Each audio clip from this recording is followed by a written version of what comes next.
Subscribe کریں ہمارے channel کو اور بیل آئیکن کو کلک کریں تاکہ ہماری ہر نئی آنے والی ویڈیوز آپ تک بآسانی پہنچ سکے۔ بسم اللہ الرحمن الرحیم۔ حضور اکرم صلی اللہ علیہ وآلہ وسلم نے ارشاد فرمایا، اللہ تعالیٰ جس کے ساتھ بھلائی چاہتا ہے اسے دین کی سمجھ عطا کر دیتا ہے۔ بحوالہ بخاری و مسلم۔ موت کے بعد کس چیز کا ثواب انسان کو ملتا رہتا ہے؟ سیدنا ابو ہریرہ رضی اللہ تعالی عنہ سے روایت ہے کہ رسول اللہ صلی اللہ علیہ وآلہ وسلم نے فرمایا، جب آدمی فوت ہو جاتا ہے تو اس کا عمل موقوف ہو جاتا ہے مگر تین چیزوں کا ثواب جاری رہتا ہے، ایک صدقہ جاریہ کا، دوسرے اس علم کا جس سے لوگ فائدہ اٹھائیں، اور تیسرے نیک بخت اولاد کا جو اس کے لیے دعا کرے۔ بحوالہ صحیح مسلم۔ فخر سے گناہ کرنا۔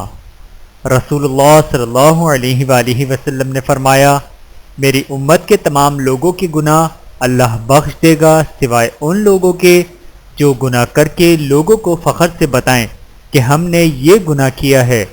بحوالہ صحیح بخاری۔ بچوں کو چومنا سنت ہے۔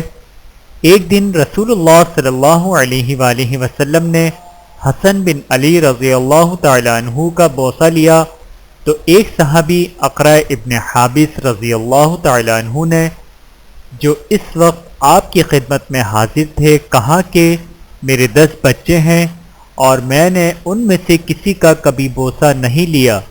رسول اللہ صلی اللہ علیہ وآلہ وسلم نے یہ سن کر ان کی طرف دیکھا اور فرمایا، جو شخص رحم نہیں کرتا اس پر رحم نہیں کیا جاتا۔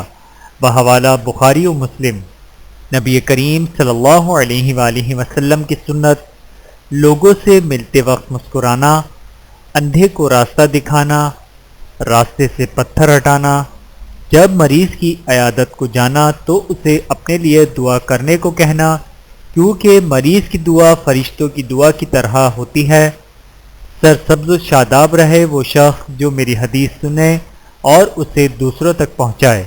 حضور پاک صلی اللہ علیہ وآلہ وسلم نے فرمایا، جب کسی مسلمان کو کوئی قلبی تکلیف، کوئی جسمانی بیماری، کوئی دکھ اور غم پہنچتا ہے اور وہ اس پر صبر کرتا ہے تو اس کے نتیجے میں اللہ تعالیٰ اس کی خطاؤں کو معاف فرماتا ہے، یہاں تک کہ اگر اس کو ایک کانٹا بھی چبھ جاتا ہے تو وہ بھی اس کے گناہوں کی معافی کا سبب بن جاتا ہے۔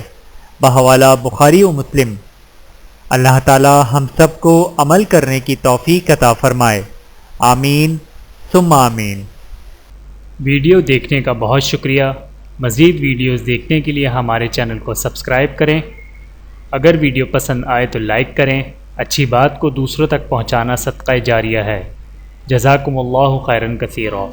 اپنا اور اپنے پیاروں کا بہت زیادہ خیال رکھیے گا اور مجھے دعاؤں میں یاد رکھیے گا۔ Take care. اللہ حافظ۔